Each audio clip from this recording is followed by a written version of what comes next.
A full-grown bobcat standing just 50 yards from an active runway. It didn't run away. It held its ground, forcing the plane to abort its landing and delaying commercial departures. The animal's bizarre refusal to leave baffled the control tower and delayed flights. As pilots aborted landings and flights stacked up on the tarmac, the wildcat stood her ground with desperate determination that defied every instinct of survival. She should have slipped into the nearby chaparral. For hours, flights remained delayed, passengers frustrated, and everyone wanted answers.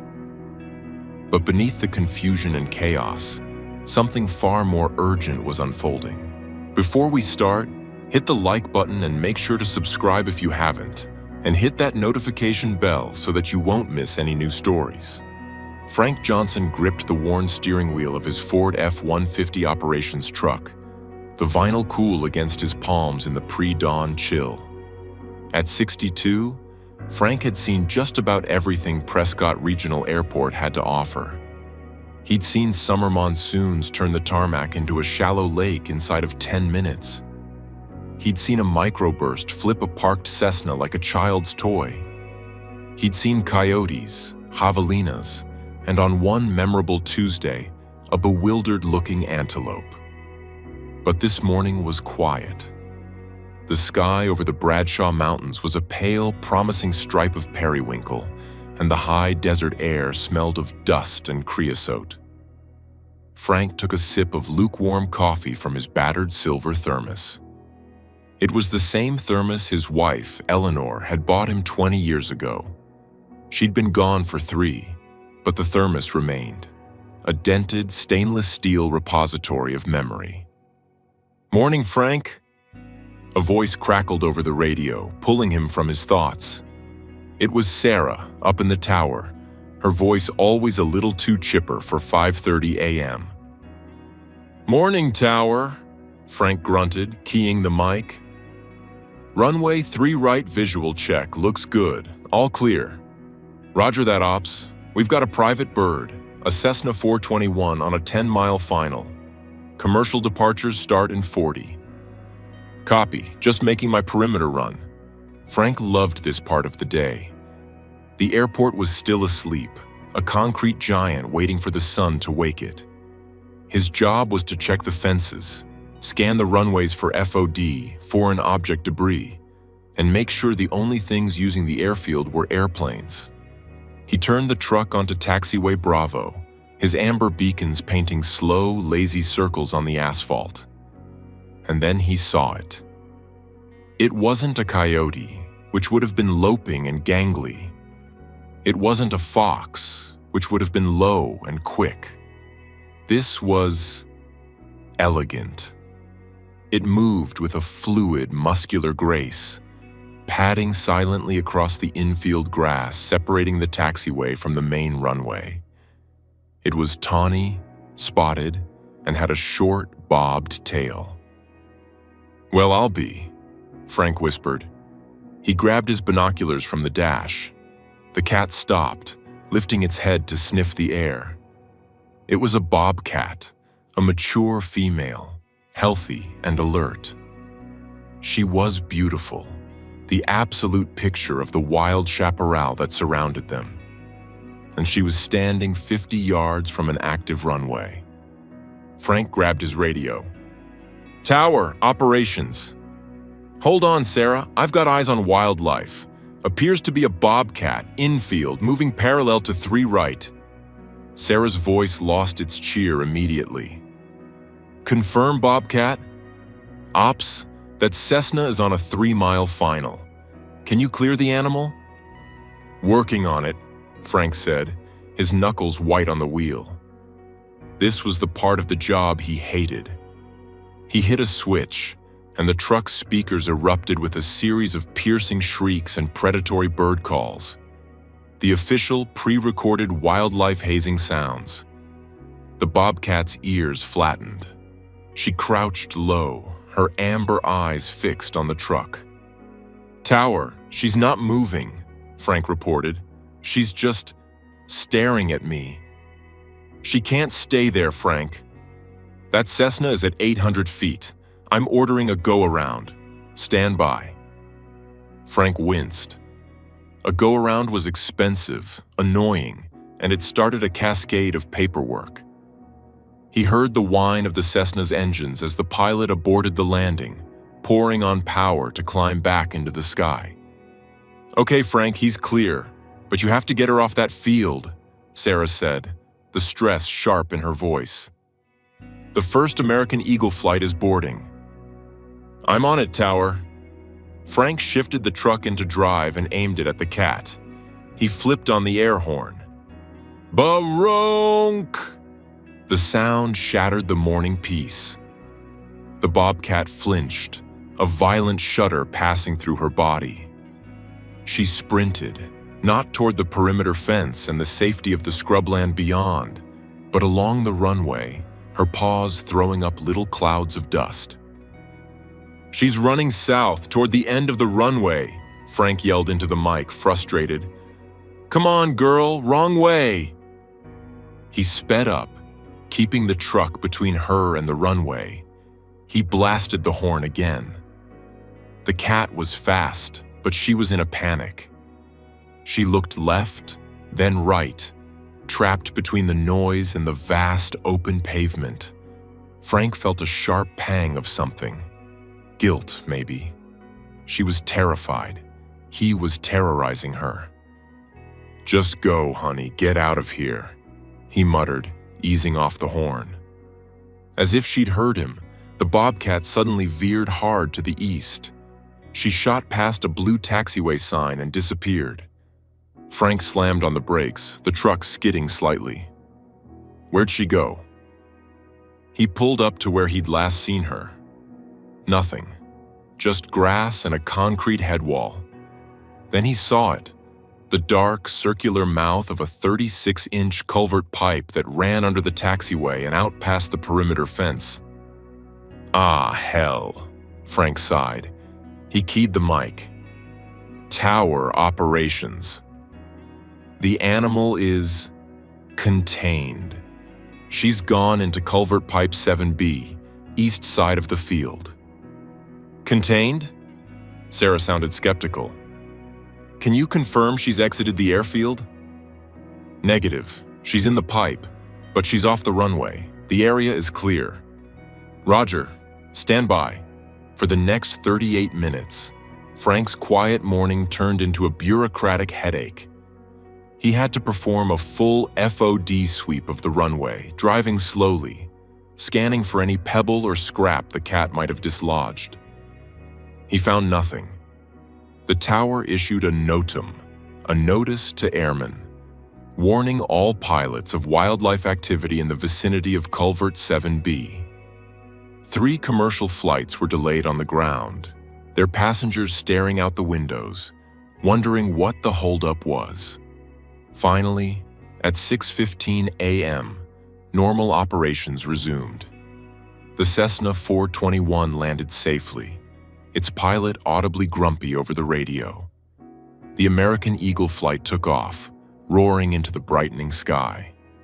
Frank parked his truck near the culvert and just sat for a moment, the engine ticking as it cooled. He looked at the dark, unassuming pipe. He'd done his job. The airport was safe. But he couldn't shake the image of the Bobcat's eyes, those wide, terrified amber eyes. And he couldn't shake the one nagging question. Why hadn't she run away? She had acres of open chaparral to her west, the direction she'd come from. Instead, she had run right at the noise, right at the danger, and dove into a dark concrete hole. It didn't make sense. "You're overthinking it, old man," he told himself, starting the truck. "It's just an animal." It panicked. He drove away, but the feeling that he'd missed something important settled in his gut like cold coffee. The day wore on. Frank dealt with a fuel spill on the GA ramp, replaced a burnt-out taxiway light, and filed 3 separate reports on the Bobcat incident. By 5 p.m., he was tired, his knees ached, and he was ready for a quiet evening with a microwave dinner and the baseball game. He was driving his personal car toward the exit when he passed the access road for the east perimeter. On impulse, he turned. He told himself it was just for assurance. A final check. Make sure the culvert was clear, that the cat hadn't come back out onto the field. But he knew, deep down, that wasn't it. He was haunted by that cat. He parked his truck 100 yards from Culvert 7B, in the same spot he'd been that morning. The sun was setting now, painting the high desert in glorious shades of orange and violet. The air was still. He got out and walked toward the pipe. It was just a black circle in a concrete wall, silent and unassuming. "All right, girl," he said softly to the empty air. "Show's over. You can go home." He stood there for a full minute, listening to the buzz of insects and the distant drone of a plane in the sky. He was about to turn and leave, feeling foolish, when he heard it. It was impossibly small. A faint, high-pitched peep. Frank froze. He strained his ears. A bird? A field mouse? He took a step closer to the culvert. And then he heard it again, clearer this time. Mew, mew, meow. It wasn't a peep. It was a cry. The sound hit Frank Johnson like a physical blow, knocking the air from his lungs. It was the unmistakable, desperate wail of a kitten. "Oh no," he whispered. He dropped to one knee, ignoring the protest from his joints, and leaned toward the dark opening. "Oh, you didn't." The smell of damp earth and animal fur wafted out, and the sound was plainer now. It wasn't one kitten. It was several, their tiny voices overlapping in a chorus of hunger and fear. That bobcat this morning, she wasn't running from the fence. She wasn't panicking. She was trying to get back to her babies. The den wasn't some distant hollow. The den was inside the culvert. Frank's hazing, the air horn, the terrifying truck. He hadn't just scared her off the runway. He had cut her off from her family. He had been guarding the pipe, and she had been forced to flee, leaving her kittens behind all day, trapped and starving. The refusal to leave that the pilots had complained about. It wasn't defiance. It was desperation. "Sarah," he said into his radio, his voice thick. "This is Frank. You need to call your boss. And then, I need you to get me the number for Arizona Game and Fish, fast. We have a situation at 7B, a big one." Within an hour, the area around Culvert 7B looked less like an airfield and more like a command center. Frank's boss, the airport manager, was there, looking pale. And next to Frank stood Dr. Eva Ramirez, a wildlife biologist from Arizona Game and Fish. Eva was all business, but with kind eyes. She had a long, fiber-optic camera, which she was now gently feeding into the dark pipe. She watched the monitor, her face serene. "Well, Frank," she said, not looking up, "your ears are right. And your hunch was too. Say hello to the family." She turned the monitor. Frank leaned in. There, in the grainy, green-tinted night vision, was a pile of spotted fur. 3 tiny bobcat kittens, no bigger than his hand, were huddled together on a dry patch of earth and grass, deep inside the pipe. They were blind, their eyes still sealed shut. Eva corrected herself.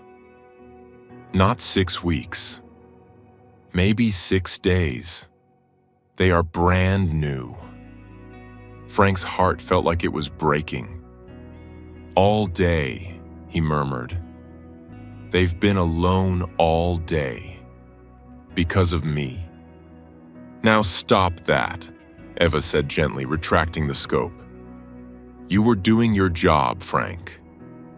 You were protecting human lives. That's the priority, and it's the right one.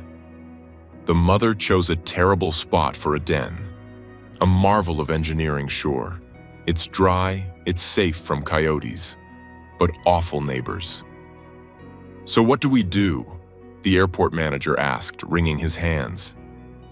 We can't just leave them, but we can't have a Bobcat den on an active airfield.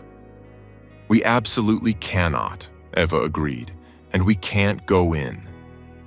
If we put our scent on them or try to move them, the mother might reject them.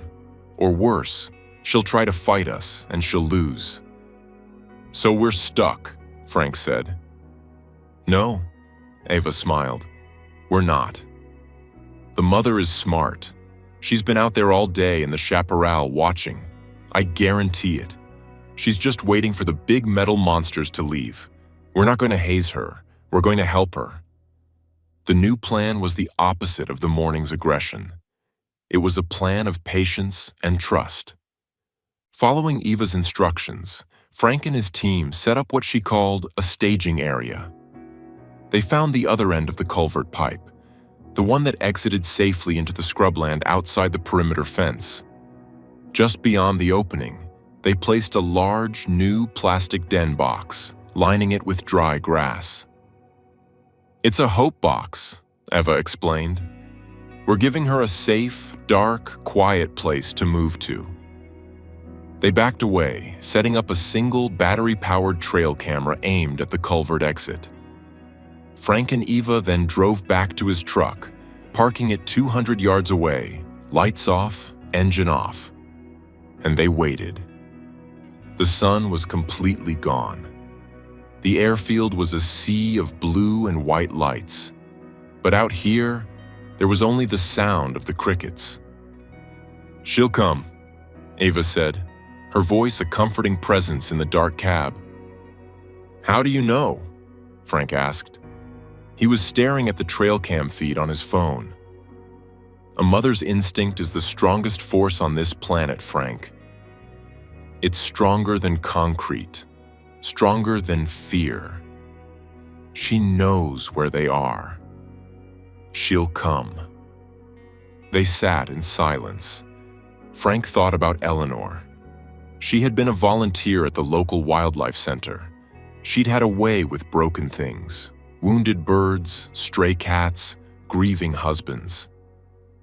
Everything just wants to be safe, Frank, she used to tell him, rubbing his shoulders after a long shift. Even you.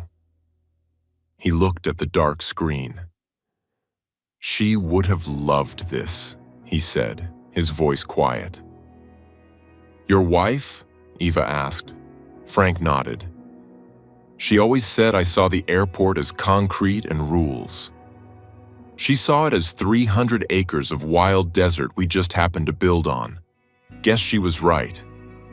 She sounds like a very smart woman, Eva said. At 1846, 6:46 p.m., Frank's phone buzzed. Emotion alert. A shadow flickered across the screen. There, Frank whispered, sitting bolt upright. A shape emerged from the darkness. It was the mother Bobcat. She was low to the ground, cautious. She sniffed the air. She looked right at the camera, her eyes glowing like hot coals. She inspected the new den box Eva had set out, sniffing it inside and out. Then, satisfied, she turned and slipped like a ghost into the mouth of the culvert. She's in, Eva said. Frank fumbled for his radio. Tower, operations. This is Frank. We have movement. The mother is back. I need a full ground stop. Hold all surface movement. I mean everything. There was a pause. Frank could imagine Sarah, eyes wide, looking at the board. An unauthorized ground stop? On a Friday evening? Roger, ops, Sarah's voice came back, firm and clear. Holding all surface movement. The field is yours, Frank. Bring 'em home. Frank stared at his phone screen, his breath fogging the window.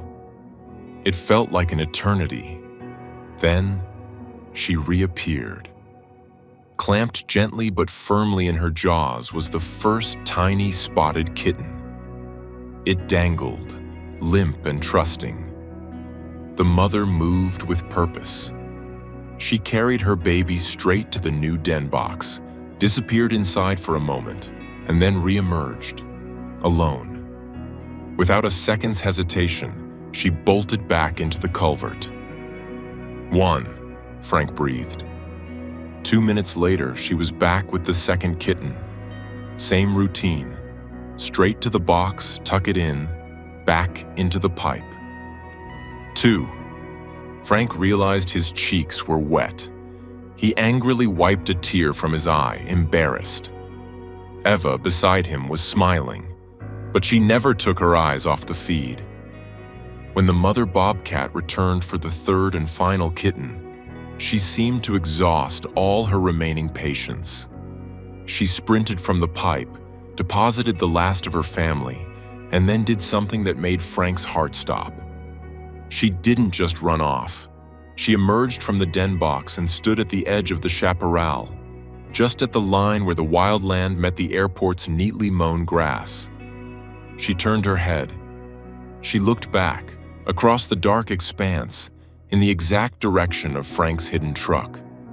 She stood perfectly still for 3 long seconds. Frank felt it. A connection, an acknowledgement. It wasn't gratitude. It was dignity. It was a queen surveying her territory, her family safe, the crisis over. And then, as silently as she had arrived, she vanished into the brush. The entire operation had taken 12 minutes. Frank let out a breath he didn't realize he'd been holding. He picked up the radio. His voice was rough. "Tower. Ops. Wildlife is clear. All clear. The family is... They're safe. The airfield is yours." "Copy that, Ops," Sarah replied. And was it his imagination, or did her voice sound thick too? "Well done, Frank. Well done." That night, they performed another FOD check just to be sure. They reviewed the integrity of the fence and made plans to install a wildlife-proof grate over the culvert opening. The lesson learned memo for the staff would be about increasing dawn surveillance and maintaining contact with game and fish. But as Frank Johnson drove home, well after dark, he knew his own lesson was different. The airport wasn't just concrete and rules. Eleanor was right. It was alive. And tonight, he hadn't just been protecting the planes from the wildlife. He had been protecting the wildlife from the planes. He pulled into his empty driveway and cut the engine, sitting for a moment in the quiet. He looked at the old silver thermos on the passenger seat. "We did a good thing tonight, Elle," he whispered. And for the first time in a long time, the silence that answered him didn't feel like loneliness. It felt like peace.